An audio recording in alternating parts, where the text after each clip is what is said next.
O you of good intent, by virtue of sitting upright and properly for 6 years at the place of the way beneath the Bodhi tree, I realized and achieved the full dynamic of ultimate enlightenment.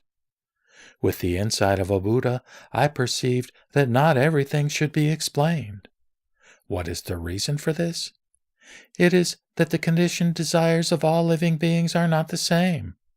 Since conditioned desires differ, ways of expounding the Dharma are many and various. For more than 40 years, I have expounded the Dharma in all manner of ways through adeptness in skillful means, but the core truth has still not been revealed. That is why living beings differ regarding realization of the way and do not realize and quickly achieve ultimate enlightenment. O you of good intent, the Dharma is like water that can wash away dirt and grime. Whether coming from a well or a pond, a stream or a river, a valley or a ditch or an ocean, the water contained in all of these can effectively wash all kinds of dirt and grime away. So it is also with the water of the Dharma. It can cleanse living beings of the dirt of all delusive worldly passions. O you of good intent, the character of the water is the same, even though the streams, rivers, wells, ponds, valleys, ditches, and oceans are each different and distinct. So it is also with the character of the Dharma. It removes and washes away the dirt of delusive passions equally and without discrimination. O you of good intent, although the water from all these places is cleansing, a well is not a pond is neither a stream nor a river, and valleys and ditches are not oceans. The Tathagata, hero of the world, in total command of the Dharma, has expounded various teachings that are also like this. The initial period discourses, the middle period discourses, and the latter period discourses are all able to remove and wash away delusive worldly passions of living beings. But the initial period discourses are not the middle ones, and the middle period discourses are not the latter ones.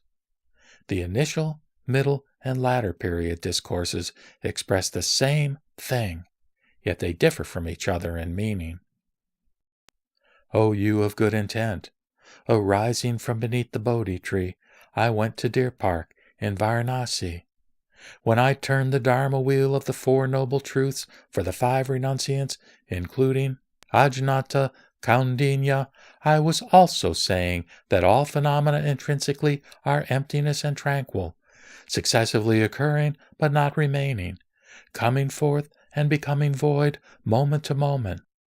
When I proclaimed, narrated, and lectured on the 12-linked chain of dependent origination, or the perfection of the 6 spiritual attitudes for the monks, or for the assemblies of bodhisattvas, respectively, here and at other places during the middle period, I was also saying that all phenomena are intrinsically empty and tranquil, successively occurring but not remaining, coming forth and becoming void from moment to moment.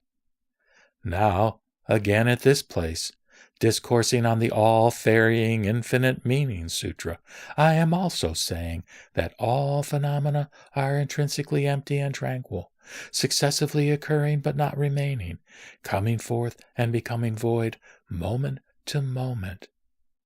O you of good intent, this is why the initial period discourses, the middle period discourses, and the current discourse express the same thing, even though they differ in meaning. Because meanings differ, living beings understand differently. Because their understanding differs, so does their grasp of the Dharma, their attainment of its fruits, and their realization of the way. O you of good intent, I expounded the Four Noble Truths for the benefit of those seeking to become Shravakas during the initial period. Yet 800 million heavenly beings came down to hear the teaching and awakened the aspiration for enlightenment.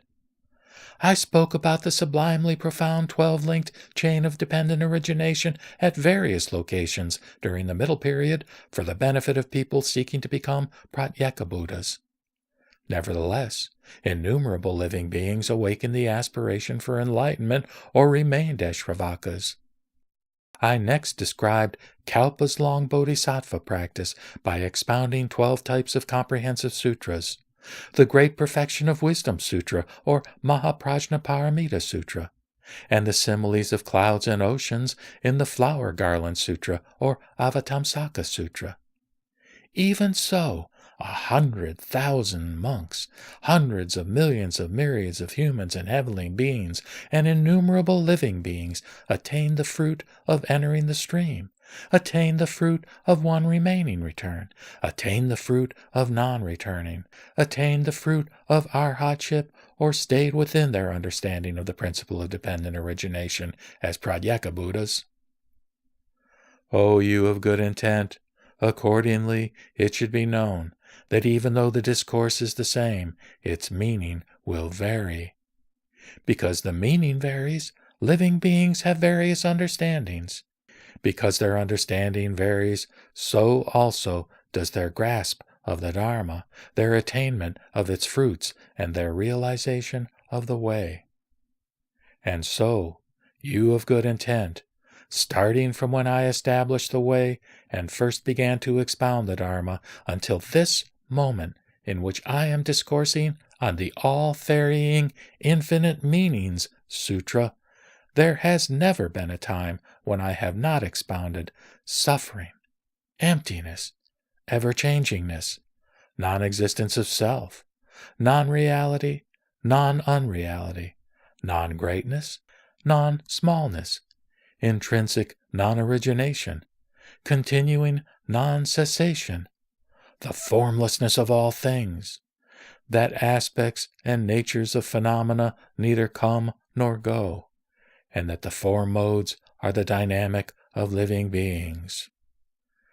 O you of good intent, what all this means is that the Buddhas have but one message. They are able to conform universally to all voices by means of a single sound. From a single body, they are able to manifest embodiments as countless and immeasurable as millions upon millions of myriads of Ganges River sands. Then, in each embodiment, manifest various shapes as countless as millions upon millions of myriads of Ganges River's sands. Then, in each shape, display appearances as countless as some millions upon millions of myriads of Ganges River's sands. O you of good intent, this, in fact, is the profound and unimaginable realm of all the Buddhas. It is neither knowable by those of the two vehicles, nor reachable by a bodhisattva in the 10th development stage. Only a Buddha, together with a Buddha, can fathom it completely. O you of good intent, thus do I expound the transcendent, profound, incomparable, all-varying, Infinite Meanings Sutra.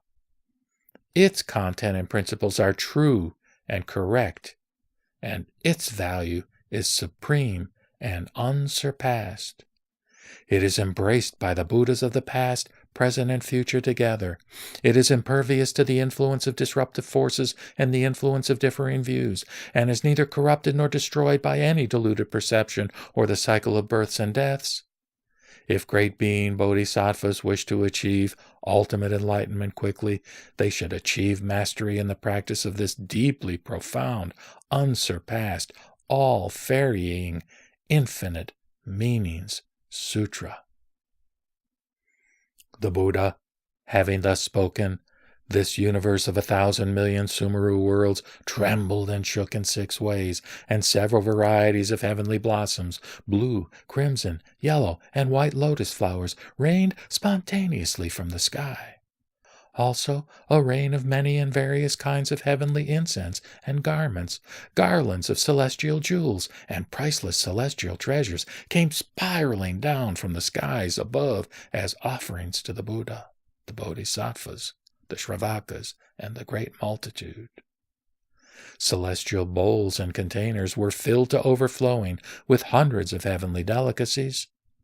celestial flags, celestial banners and canopies, and marvelous celestial amusements were arranged everywhere, and heavenly music and song were played and sung in praise of the Buddha.